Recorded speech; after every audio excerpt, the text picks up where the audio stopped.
Alright, well, welcome back everybody. So the reason that we just hooked up to the trailer and that it's behind me is because I've had a friend of mine and a viewer of the channel been saving me something for quite a while, and we'll talk about it when we get there and pick it up. Actually, I'll go ahead and let you know it's telephone poles. Been pretty excited to pick them up. I got several different projects to use these on, and today just happens to be a good day that I have a trailer and a tractor by to help us load them up. So that's what we're about to do, load those up, and then whenever we get back to the house and start unloading them, I'll let you know about all the projects. One of them's pretty cool, and you're probably going to think I'm crazy. Stay tuned.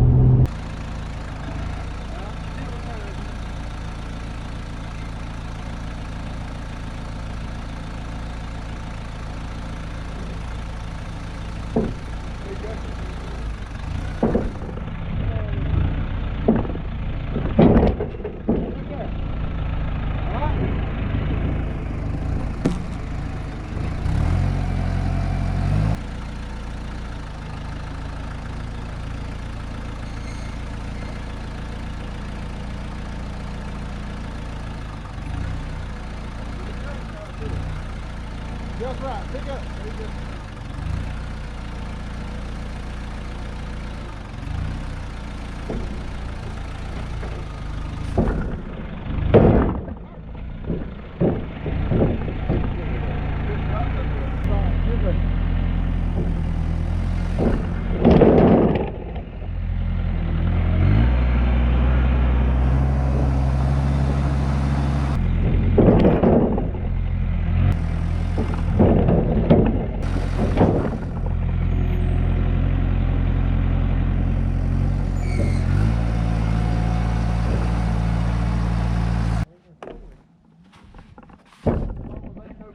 It was already there.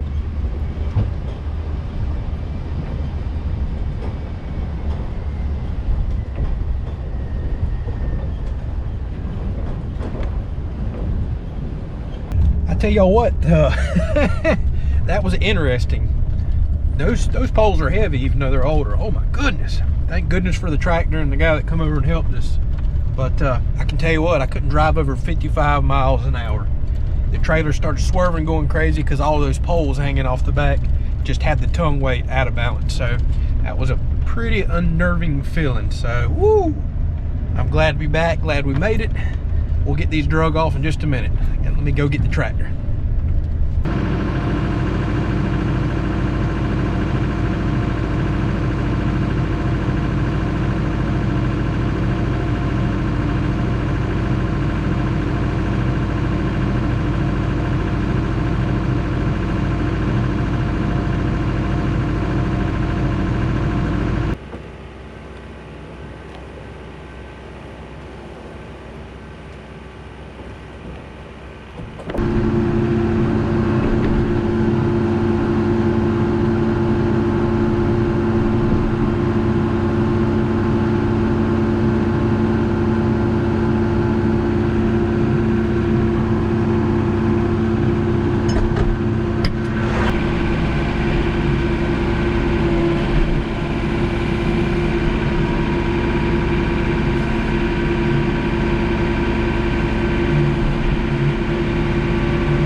All right, y'all, that was actually kind of a chore getting those off there. They kept hanging up on the trailer, so I got some pieces that got caught up. I've got to get back into shape there.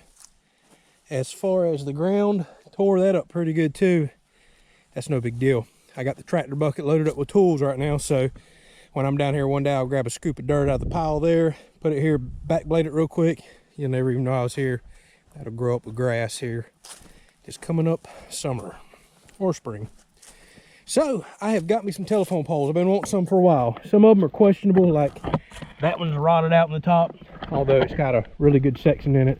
That was actually a 40-foot pole we had to cut in half. And then, yeah, here's the other half of it. You see where we cut it? Still nice and solid, looks good. My main plan for these is, whenever I start running the pasture fence and a few other fences around the property, some that size will make good corner post. The rest of them will make good posts to go out in the field. They're way oversized for like a field fence, you know. Probably gonna do T-posts, but every 100, 150 feet, I'll sink one of these in, you know, 4 foot in the ground, leave 4 or 5 foot up, and it'll make a really, really solid, sturdy fence. The guy I got these from is gonna get me quite a few more, so this is just the start. And you can see I got quite a few of these really good poles. Some of them look, man, I mean, it's still got the green to it. I ain't gonna say new, but a couple of them are in really, really good shape. And these are 30 footers. It was a nightmare driving them back here, but I didn't want to cut them because I have a special project for 3 of these 30 footers. So I'm gonna go through and find the 3 that's in the best shape, which is probably this one, and maybe this one in the back right here. They all look really solid. I don't really see much rot or any issues. And I'll show you exactly what I have planned for these, and we'll wrap this video up.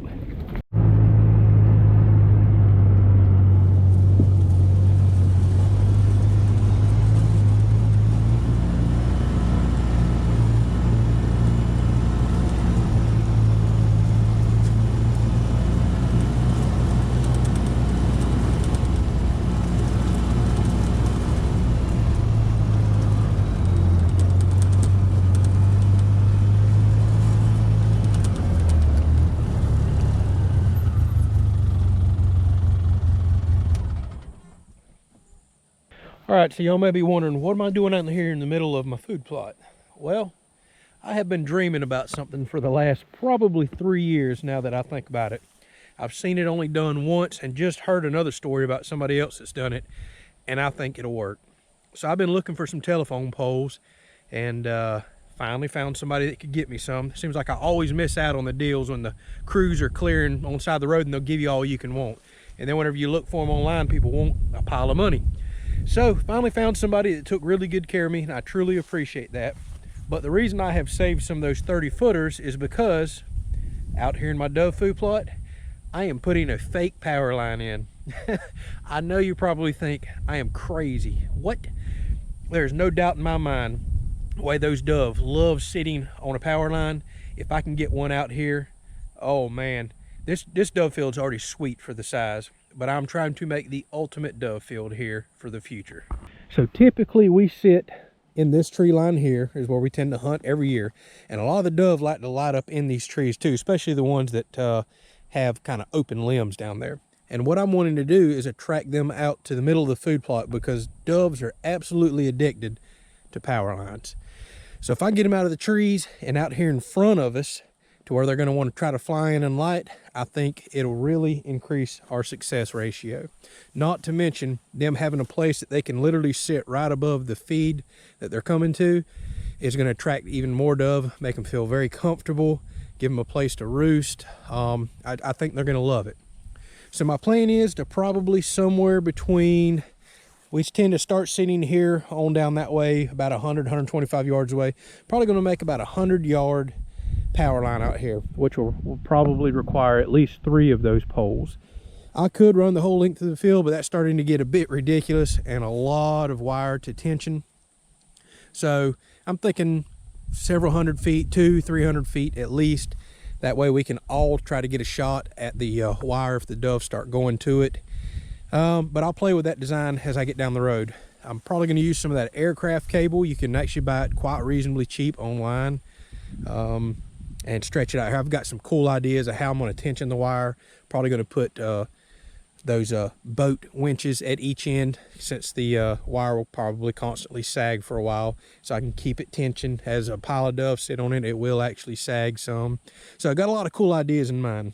I've even thought of a pretty quick to build and cool attachment that I can put on my tractor forks that'll help me lift these 30-foot poles even by myself. I've already got a tractor auger that I can dig down over 4 feet. I'll probably go down even deeper than that with a set of post hole diggers, try to get these things like 6+ feet in the ground. And I think I do have a 20-foot extension ladder, so I can barely get to the top to hang this wire. It'll be a fun project, something I'm thinking about doing next spring. I definitely want to get it in well before next dove season, so the dove have plenty of time to find it and use it. So that's the kind of the big secret why I was getting a lot of those poles. And like I said, the rest and the poles that I'm going to continue to get is going to be for all the fencing we got to do on the property. If the ones are too rotten, you know, I'll do something with them, but there's still a lot of good cores in most of these posts. They'll make fence posts for a very, very long time, and it keeps me from having to go buy expensive posts at the store. So I truly do appreciate the person that got these for me. And like I said, I know you're watching, so thank you. Hopefully y'all enjoyed that. Y'all said on the live stream the other night that y'all wanted to see a tractor video, so I figured I'd squeeze one in, take a quick little break from working on the storm shelter. That's what I'm about to go get back on right now. So we'll have another video coming out for that. And don't forget, we'll be doing our second attempt at a live stream this coming up Sunday, December the 13th at 5 p.m. if you'd like to hop on and ask us any questions and just hang out for a little while. Thanks for watching.